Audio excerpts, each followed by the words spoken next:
Sparrow Potter and the Goblet of Milk by Sparrow Potter. Chapter 1. The Invitation. Sparrow Potter snoozed cozily in the cramped cupboard under the stairs, enjoying a rare, dreamless sleep. That is, until a shrill voice pierced his feline ears. Up! Get up! Now! Aunt Petunia's nasally tone cut through the tranquility, jolting Sparrow awake. He stretched out his front paws, flexing his claws irritably. Why must his aunt's voice be the first thing he hears every morning? I'm coming, Sparrow grumbled. He slowly crept from the cupboard, giving one last longing glance at the comfy blanket still tucked inside. Oh, how he wished he could nap the day away in that cupboard instead of slaving over the Dursleys' every whim. In the brightly lit kitchen, the insufferable Dudley sat smirking smugly at the table, while Aunt Petunia fussed over him. There's my Duddykins, she cooed as Sparrow entered. I've made your favorite blueberry pancakes, sweetums. Aunt Petunia didn't even glance Sparrow's way, as she kept heaping pancakes onto Dudley's plate. Sparrow's stomach rumbled jealously. He never got such tasty breakfasts. Just the same old dry cat food day after day. Don't just stand there. Get to work on the eggs and bacon. They won't cook themselves. Aunt Petunia snapped at Sparrow. Yes, Aunt Petunia, Sparrow muttered. He had learned not to talk back over his years stuck with the Dursleys. It only ever got him into trouble or extra chores. The sizzling pans on the stove reminded Sparrow of the cozy Hogwarts feasts he imagined cat wizards must enjoy. If only he hadn't been saddled with dreary old muggles like the Dursleys. After scraping some burnt bacon onto 3 plates, Sparrow carried them to the table. But before he could set down Dudley and Uncle Vernon's plates, Dudley stuck out his porky leg. Whoops, Dudley said with a mean-spirited chuckle as Sparrow tripped and spilled the plate's contents. You clumsy fool, now look at this mess, Uncle Vernon thundered, his bushy mustache quivering. Clean it up and make us breakfast again. Sparrow bit back an angry yowl. Yes, Uncle Vernon, he replied miserably. This was how mornings always went in the Dursley household. After remaking breakfast and gulping down his own measly portion, Sparrow was allowed to retire to his cupboard at last. He wondered if he could sneak in a quick cat nap before his mountain of chores, but a loud thwack against the front door made him jump. Curious, Sparrow tiptoed back to the entry hall and peered around the corner. Thwack! The noise sounded again. Someone was knocking insistently. Dudley, get the door! Uncle Vernon yelled from the breakfast table.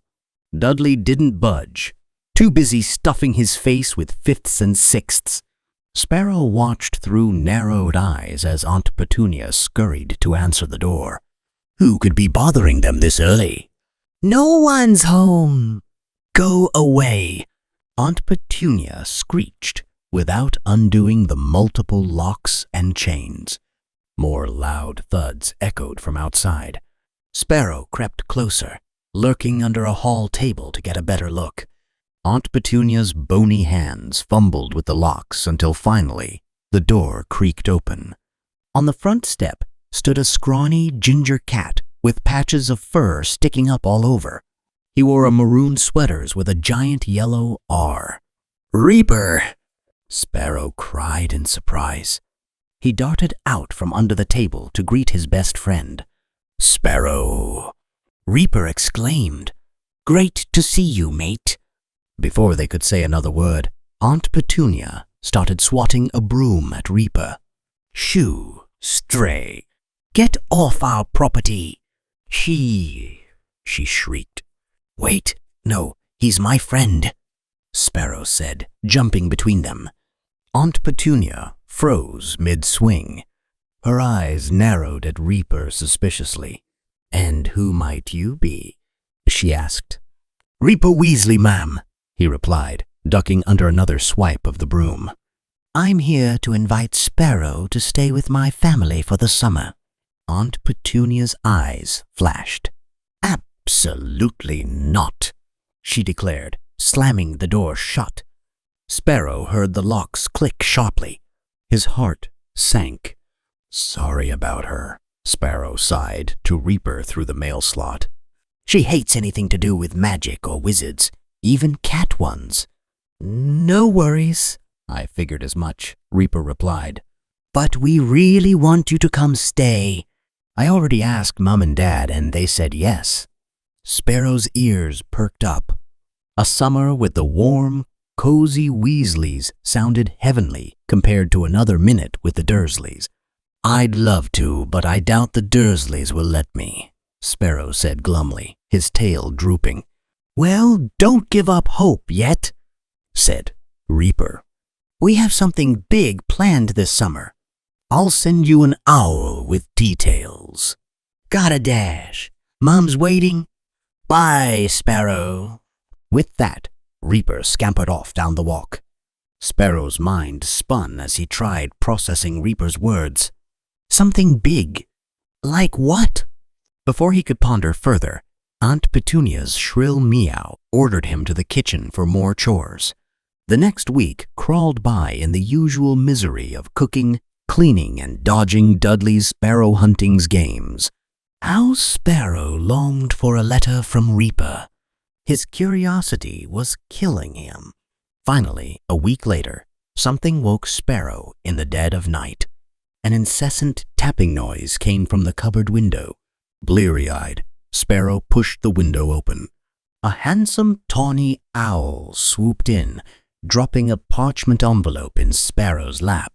The emerald ink address read, "Mr. S. Potter, the cupboard under the stairs. 4 Privet Drive, Little Whinging Surrey." Sparrow tore it open eagerly. 2 pieces of parchment were inside. Unfolding the first, he read, "Dear Sparrow, how's it going, mate? The big news is the 422nd Quadrennial Magical Cat Show is happening this summer. Dad got tickets for the whole family. We really want you to come. This show only happens every 100 years and cats travel from all over the world to compete. There's always fierce competition for the grand champion title. I know a clever cat like you would love watching the show. Please try as hard as you can to convince those rotten muggles you live with. Let me know if you can come." Mom said she'd make her extra tasty salmon puff pastries to celebrate if you can. Hope to hear from you soon. Your friend, Reaper Weasley Sparrow, could hardly contain his excitement. A once-in-a-lifetime magical cat show. How incredible that would be to experience. And extra tasty pastries too? He had to find some way to go. Unfolding the second parchment revealed a printed brochure emblazoned with 422nd Quadrennial Magical Cat Show. Experience the fur-flying competition at the esteemed Meowwort School of Magic. See cats of all breeds compete in showmanship, agility, talent, and more. Don't miss this perfectly exciting once-in-a-century event." Sparrow's mind raced with ideas for how to convince the Dursleys to let him go as he penned a quick reply to Reaper. "Yes, I would love more than anything to go to the Magical Cat Show with you and your family. Thank you for the invitation. I know the Dursleys will take some convincing, but it's worth trying for such an amazing opportunity. I'll do my best to persuade them and let you know. Looking forward to salmon puff pastries. Your friend, Sparrow Potter." After sending the owl on its way, Sparrow tucked the brochure under his bed. He needed to catch Uncle Vernon in an especially good mood if he had any hope of obtaining permission to attend the show. The next morning, Sparrow woke extra early and prepared a massive breakfast spread. Belgian waffles drowning in syrup, fluffy scrambled eggs, crispy bacon, savory sausages, roasted vegetables, and fresh fruit salad. He even freshly squeezed orange juice and brewed a pot of Uncle Vernon's preferred dark roast coffee. Right on schedule, the Dursleys stomped into the kitchen, following their noses to the delightful smells. Even grumpy Uncle Vernon cracked a satisfied smile at the feast before him. "Well now, this is a pleasant surprise," he declared, loading his plate eagerly. "Petunia, our Sparrow, seems to finally be shaping up." Sparrow held back a sarcastic hiss. He was only behaving in hopes of getting to attend the cat show. But for now, he politely remained quiet as the Dursleys devoured breakfast.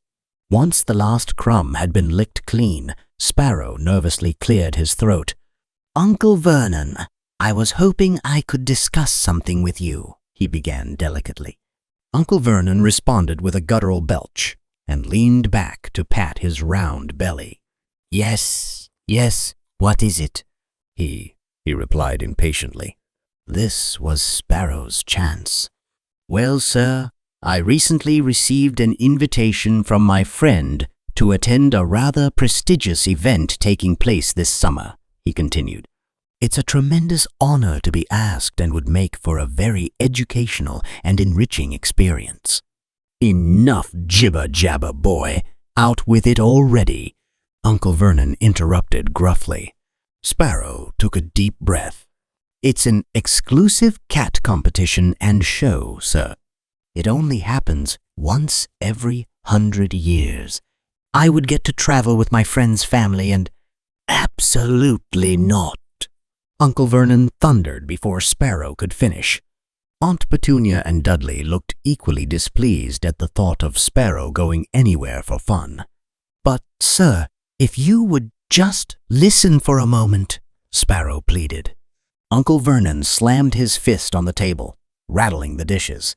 "We provide food and shelter out of the goodness of our hearts, and this is how you repay us. Ungrateful animal! You shall not be attending any ludicrous magical cat conventions." Sparrow's heart sank as Uncle Vernon continued his tirade. "You're not to leave this house all summer.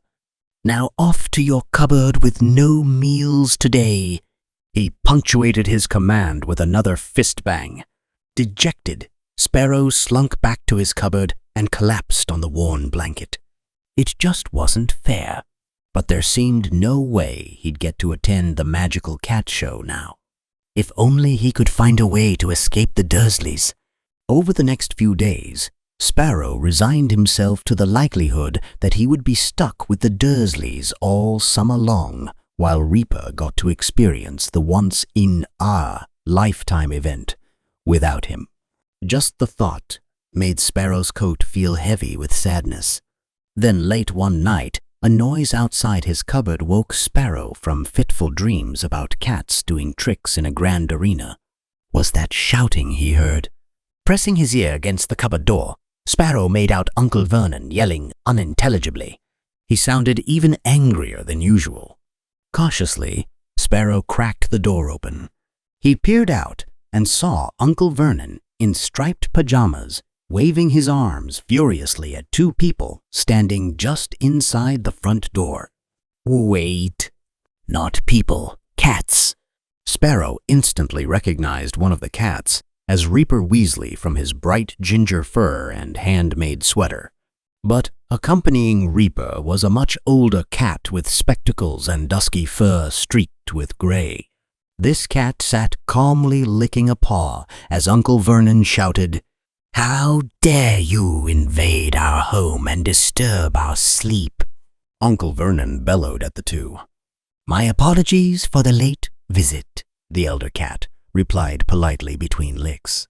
"I am Arthur Weasley, Reaper's father. I've come to discuss young Sparrow Potter joining us for the summer." Uncle Vernon's beefy face turned nearly purple with rage. "That ungrateful furball will not be going anywhere. We took him in out of the kindness of our hearts, and this is how he repays us. You freaks won't change my mind." Sparrow watched nervously from the cupboard doorway as Mr. Weasley continued trying to reason with Uncle Vernon. He wanted more than anything to shout out his pleas to be allowed to go. After what felt like hours of arguing, it seemed Uncle Vernon would not be swayed. "Mr.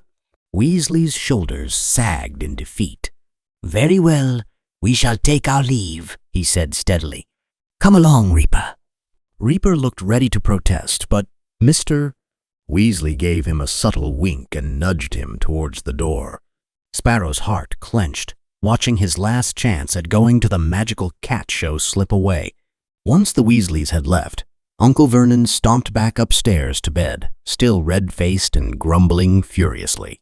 Sparrow waited a few minutes before slipping from his cupboard. He tiptoed cautiously to the front window and peered out. The Weasley cats were nowhere in sight. They must have disapparated somehow, Sparrow assumed miserably. He decided some fresh air might make him feel better and pawed open the mail slot in the front door. The cool night breeze ruffled Sparrow's fur as he stuck his head out. He took a deep breath, trying to release his disappointment. But then something small and soft hit Sparrow right between the eyes. "Ow!" he yelped, ducking back inside and swatting at the air. Peering down, he saw a tiny, crumpled paper ball now lying on the welcome mat. Sparrow cautiously picked it up in his teeth and unfolded it. Scrawled inside was a short note in Reaper's messy writing. "Don't worry, mate. Be ready tomorrow night." Sparrow read and reread the cryptic message. "Be ready for what tomorrow night?" His mind spun, trying to interpret Reaper's meaning. Could the Weasleys be planning to sneak him out against the Dursleys' wishes? Excitement and nervousness churned in Sparrow's belly at the thought. Hardly able to sleep, Sparrow waited anxiously through the next day, constantly wondering what the Weasleys had in store that night. The Dursleys noticed nothing amiss as Sparrow daydreamed his way through chores. They remained oblivious to the possibility of Sparrow leaving right under their noses. Finally, night fell. After the Dursleys' loud snores filled the house, Sparrow slipped from his cupboard into the dark hallway. His heart pounded as he waited by the front door, ears straining for any sound. An eternity seemed to pass. Sparrow fought to keep his eyes open and his sleepy mind alert. Then, just as he was about to give up hope, a loud crack jolted him upright.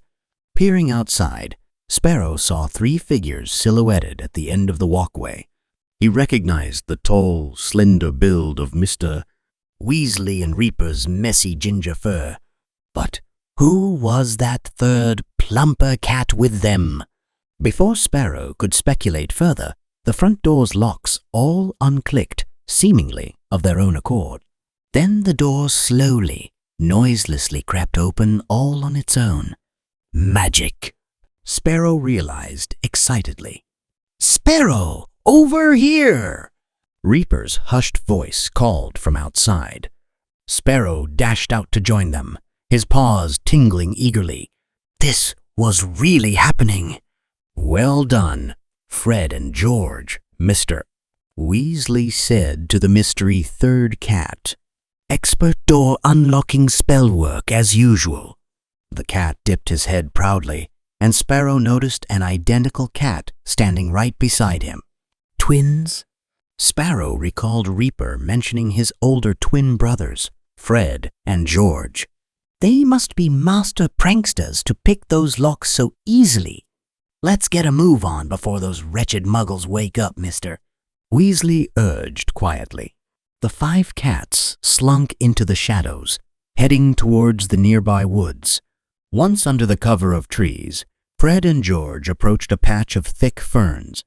Sparrow watched, perplexed, as they nosed aside the fronds to reveal an elaborately woven cat carrier. It looked big enough to fit all 5 of them. "Pile in, mate," Reaper encouraged, nudging Sparrow. Trusting his friend, Sparrow crawled into the strange box. Inside, it felt infinitely more spacious than its exterior dimensions suggested.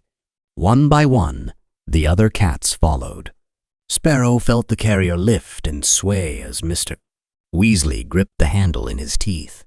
"Off we go," he announced, voice muffled. "Brace yourselves, lads." The box lurched suddenly. They were moving very fast and very high off the ground. Sparrow gulped as he looked out a small window and saw treetops zipping far below. He sank down and squeezed his eyes shut, trying to ignore the queasy feeling in his stomach. After some time, Sparrow felt the box slowly descend again. He risked a peek outside. Rows of cheerful, mismatched houses stretched below. With a soft thump, they touched down. Everyone tumbled out on shaky paws. Sparrow stared wide-eyed at the tilting, towering house before them. It looked like a strong breeze could blow it over any second. "Welcome to the burrow," Reaper declared proudly. Sparrow gazed up at the leaning, swaying house. It looked like magic alone held it together. They entered through a rickety cat door into a cramped but cozy kitchen. Sparrow smelled something delicious cooking. "Oh, look who's here!" a kindly voice said. A pleasantly plump ginger cat wearing a flowered apron approached. "You must be Sparrow, dear." "I'm Molly Weasley." Sparrow shyly dipped his head in greeting. "Mrs. Weasley radiated warmth. Soon, the table was crowded with cats feasting on succulent salmon, tuna tartare, and catnip cupcakes. Sparrow's belly had never felt so content. After dinner, the Weasley cats gathered around an enchanted fish tank to observe a model of a soaring carpet. "Here's how we'll travel to the cat show, mister," Weasley explained. Sparrow listened eagerly as they made plans. He could hardly believe this was real. In just a few days, he would attend the magical cat show with the Weasleys. The next morning, Sparrow woke excited for the journey ahead. Along with the Weasleys, Sparrow boarded the flying carpet. They soared over countryside and villages, the wind rippling their fur. After hours of travel, magnificent turrets came into view on the horizon. "There it is," Meowwarts. Fred and George chorused. The grand castle loomed larger as they approached. Sparrow took in its towering spires and arched windows in awe. He couldn't believe he was seeing the legendary cat wizarding school. They made a gentle landing on a hill overlooking the castle. Dozens of cats milled about the grounds, heading inside. Sparrow suddenly felt nervous. What if he didn't fit in among these worldly magical cats? Noticing his hesitation, Reaper gave him a friendly cuff around the ear. "You'll do brilliantly, mate. Just be yourself. Come on, let's explore." Reassured, Sparrow followed Reaper eagerly